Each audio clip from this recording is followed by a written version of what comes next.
Hello and welcome to the New York Sports Show, your number one all New York sport podcast. I'm your host, Dominic Konowski. We have street stock driver Marvin Minkler on. Marvin, hello and welcome to the New York Sports Show. Hey, thanks very much for having me. Thank you for being on, folks. It is an honor to have Marvin on. Now, Marvin, you just finished another season at the Stafford Motor Speedway. How would you say your season went? I got my butt kicked a little bit last year. We had some mechanical issues really early in the season, and we just kind of chased those gremlins all year long.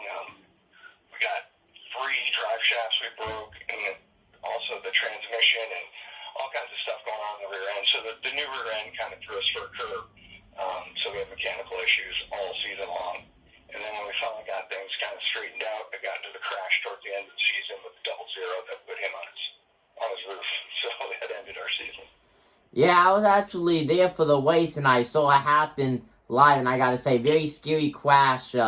Happy that everyone was able to walk away from that A-OK. So, you drive the number 71 street stock. What's behind that number? Well, my favorite driver when I was a little kid was Don LaJoy from Danbury Race Arena. So, I just kind of took 2 of his numbers since we're not allowed to run 3. Well, that's very cool to hear that it's from your favorite driver. Not that many people know that there's meanings behind driver's race car number. So thank you for sharing that with us. Now, do you have any nicknames when you're out on the track? Probably none I can repeat. But no, I don't think so. I don't have any nicknames yet. I'm not that significant in the sport. Now, you are a very talented driver. Now, you've been at Stafford a few seasons now. How do you say the street stock racing is there? Well, I mean, certainly last year, it's very competitive. But last year, I think, with the influx of drivers from Thompson and Waterford, it became incredibly competitive. You know, Chris Myers coming over from Waterford and some of those other guys. I mean, it was really competitive up front, and those guys are just hunting every week. So it's really good competition. Well, that's very good to hear. You always something interesting then happening on the track. Now, we have open practice coming up in a few days for Stafford, and then, of course, opening weekend about a week after that. What are your goals going into this 2021 racing season? Well, I mean, I think we should be in the top 10 every week. I mean, that's a team goal for us. And once we start getting some consistency there, then we can start looking at top 5s. But being consistent in the top 10 is our first goal, and after that, we'll take the next step. Yeah, definitely. And with the driver, with your talent, top 10, so just going to be coming like crazy. Now, I got to say, your car, paint scheme, very cool looking. I would say reminds people of what the NASCARs looked like back in the 80s, the way you have your paint scheme. Would you say it's like that? How would you describe your paint scheme? Yeah, I mean, I took it from like the old Bush North cars. I mean, those were some of the coolest looking cars of that era. It's a traditional paint scheme. And then this year's paint scheme is going to go back to Rick Mass' Skull Bandit car. He drove the number 1 Skull Bandit. That was black, red, and white, and really sharp looking car. So we kind of replicated that this season. That is very cool to hear. Rick Mass had a lot of iconic paint schemes, so it's cool to kind of see a paint scheme very similar to that back out on the racetrack. Now, what made you get into racing? Well, when I was little, obviously, you're always influenced by what you do as a youth. My goes up to Danbury every weekend, and there was a car actually that was garaged across the street from it. It was Dick Barlow's number 94. Or actually, that was 73 when he drove the silver 73. So I used to sneak across and watch them build the car and work on the car all the time. And our grandfather would take us up to Danbury on the weekends. So at a young age, it was kind of instilled. Like, racing is just so unbelievable, especially back then at Danbury, because Danbury was a magical place. So it was ingrained at a very early age. Yeah, racing is just so big. Many people don't, say that racing is dying. Back then, of course, racing one of the top sports in America, and I feel like it still is. Now, Stafford Motor Speedway, they've done a lot the past few seasons. Most recently, they have departed ways from NASCAR. They're now independent. What do you think about that? Not being able to contend for, I guess you could say, national points. Well, I mean, for the guys that were competing at that level, obviously it affects them differently than myself. I mean, I'm not competing at that level. On the business side, I understand why Stafford did it. It was a very smart move for them. I think tracks, in order to survive in these times, need to find different income streams. We live in a different age. People don't want to necessarily sit in the stands, but they'd be happy to pay for it at home. And, eat popcorn, have a few beers at home, and watch the race. Yeah. And if you've noticed, like all the tracks, like the dirt tracks are part of Flow Vision. They kind of started that movement. So, like, you can watch Williams Grove, you can watch Port Royal or Lincoln on Flow Vision. And I think they started that trend because, again, as a business, you need to bring in secondary and tertiary revenue streams. And I think it's a great job that Stafford's done over the past few seasons. Yeah, Stafford Speedway has definitely done an absolutely amazing job interacting with the fans and just doing what is best for the fans. Of course, like you said, Flow Racing coming on board. So you've done a lot of street stock races and even one deer stock race when the street stocks were called quote-unquote deer stocks. Out of all the drivers that you've raced against and currently still race against, would you say that you have any rivals out on the track that you always compete against to try to do a little bit better? Well, I mean, you're always around the same kind of guys. I'm around Kyle Johnson and Bobby Sturt quite a bit. Like, kind of in that group. But, I mean, no real rivals. There's nobody I'm really beating, banging on. I kind of drive with some respect. I mean, I understand at the end of the day, if a guy cracks his car up, he's got to go home and put in 30, 40 hours in his car to get it ready for the next week. So I try to be as courteous as I can out there, within means. Like, if someone's leaning on you, then you have to lean back. But you try to race as clean as you can, at least from my perspective. Yeah, I think that's very nice. A lot of people like aggressive driving with everyone beating and banging, but especially with local racing, a lot of times it's just the driver who always walks on the car, so if a car gets banged up, that could end up involving someone missing a race or two. So that's very considerate of you, and I give you a big shout out for that, because not everyone looks at it that way. So going... Yeah, I mean, as a kid, you're like, wow, the car's crashed, that was great. And now on this side of things, you see someone crashing, you cringe because you know how much work's going to go back into putting that car back on the track. Yeah, 100%. And I think that's very nice of you to always have that in thought. Of course, like you said, though, if someone's going to push on you, you're going to push back. But overall, though, it's always good to race clean.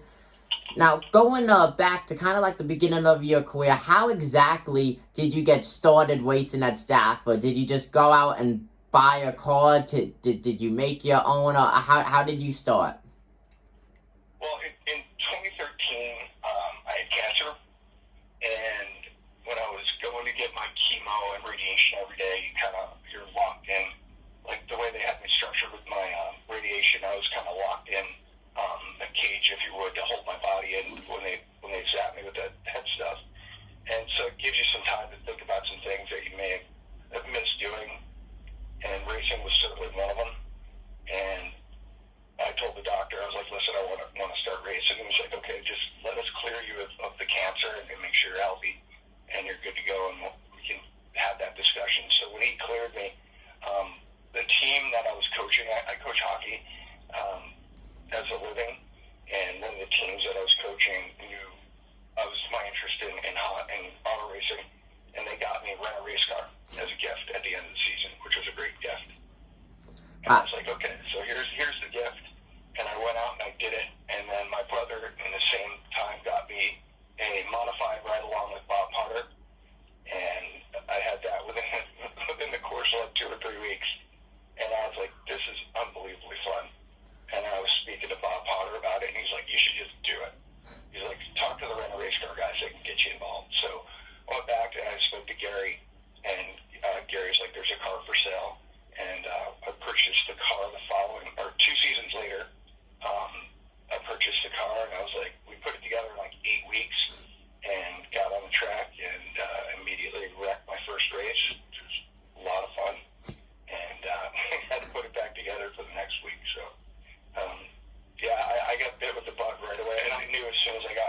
I can't imagine what it must have been like strapping into the car for the first time. And folks, with you with hockey, a lot of people watch the New York Sports Show know how much of we all talk about hockey. We commentate hockey games, so that's like a kind of cool connection right there. And then of course, Went a Waste Car. We sponsor Went a Waste Car. We do a lot with Went a Waste Car, so that's very cool to hear. That's really how you got your start into racing, folks. When Race Car does so much for people who want to become a race car drivers. They really kickstart your career, and it's very nice that they were able to do the same with you. And now here you are, a weekly driver now at Stafford. Yeah, I mean, they've been so helpful. I mean, Gary and Paul, especially Paul. Like, Paul's in the shop all the time, and even at the track, like, he always has time to help you.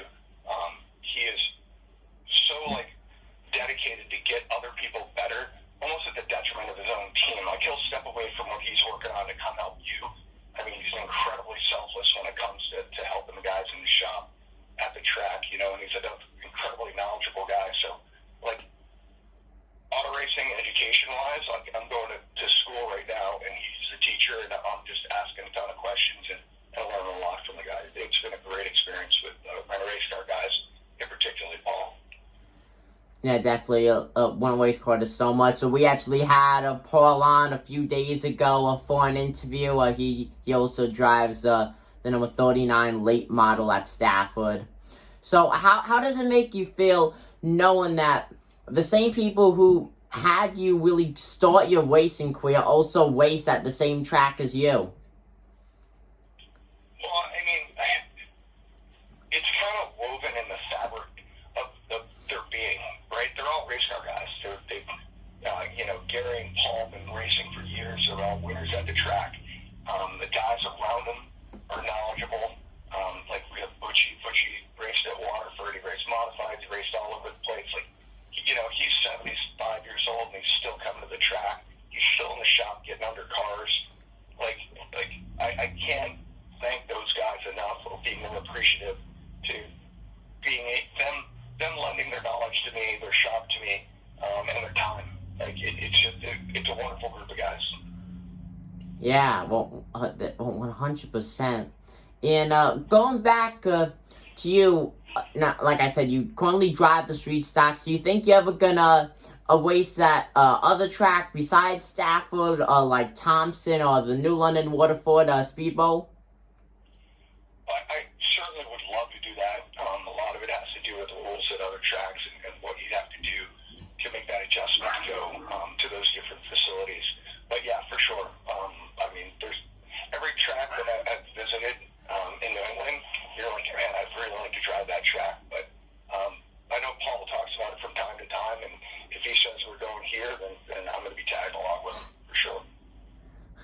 Well, that's very cool. Now, do you think that you're ever gonna move up in the divisions, like a limited late model or something like that? Yeah, I mean, certainly that possibility. You know, the little boy inside me, you know, still says get into a modified. Like, I'd love to do an SK light, but you know, I'm just going to take it one race at a time, one season at a time, and see how things unfold. You know, if I think I can handle the next level, then we'll step up and get to that next level. Yeah, definitely, and hopefully you'll be able to be in a modified one day. Now, is there anything else that you'd like to say to the people watching this video? Well, I mean, I think coming out of this pandemic, everybody's kind of been cooped up, and we are watching a lot of TV, but there's nothing better than going to the racetrack.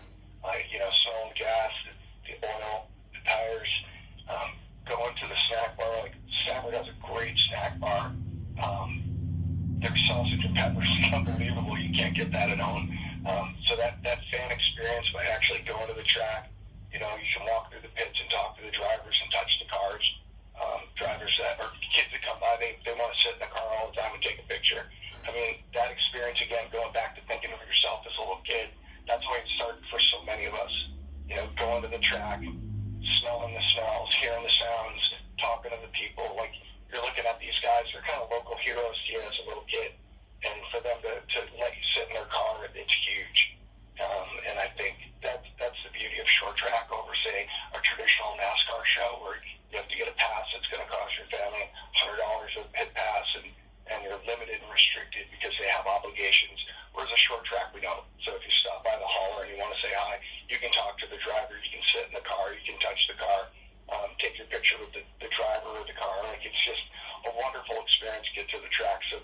track.